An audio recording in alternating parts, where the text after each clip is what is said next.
ফুলপুর গ্রামে মনির মিয়া তার পরিবার নিয়ে বাস করত। পরিবার নিয়ে বেশ সুখে দিন কাটছিল তাদের। বউ চলো, আজকে তোমার সাথে আমিও রান্না করব।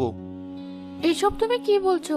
সপ্তাহে একদিন মাত্র বাড়িতে বসে থাকো, তাও আমার সাথে কাজ করবে? না না, তোমাকে কিছু করতে হবে না, তুমি বসে থাকো, আমি রান্না করে নিয়ে আসছি। আমি তবু সপ্তাহে একদিন বাড়িতে বসে থাকি, তুমি যে সপ্তাহে প্রতিদিন বাড়িতে কাজ করো তাতে কিছু হয় না? তোমার বুঝি কষ্ট হয় না? আমি শুধু তোমাকে একটু সাহায্য করতে চেয়েছি, তাছাড়া তোমারও তো একটু বিশ্রামের প্রয়োজন আছে।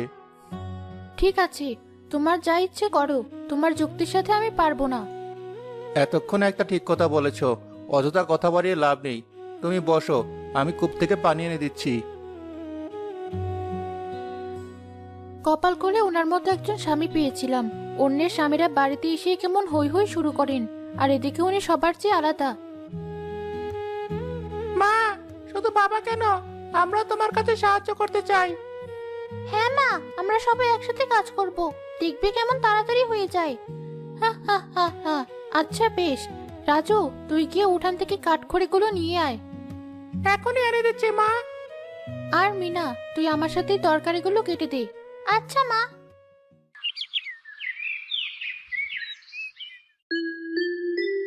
বাবা দেখো, আমিও মায়ের জন্য কাঠ করে নিয়ে এসেছি। বাবা, এই আমি কি দেখছি? কি আর দেখবি, যেমন তুমি তেমন তোমার ছেলে মেয়েরাও। এবার সবাই মিলে রান্না করো।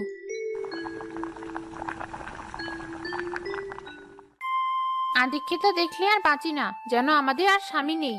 আজ এমন ন্যাকামি করতে পারেন না বলে আমাদের স্বামীরা এমন করে না। কষ্টকে আমরা কিছু কম করি? এদিন এসব দেখলে হিংসায় আমার গা জ্বলে যায়। আমাদেরও তো কত কাজ করতে হয়, তবুও স্বামীরা একটিবার চেয়ে দেখে না, আরো শুধু বকাবকি করে। এটা হলো না, ওটা করলে না। আমার কি মনে হয় জানো, ও স্বামীকে তাবিজ করেছে, তাই এমন করে। তা না হলে পুরুষ মানুষ কখনো এমন করে? গ্রামে তো এত মানুষ, কই অন্য কেউ তো বউয়ের সাথে এমন কাজ করে না।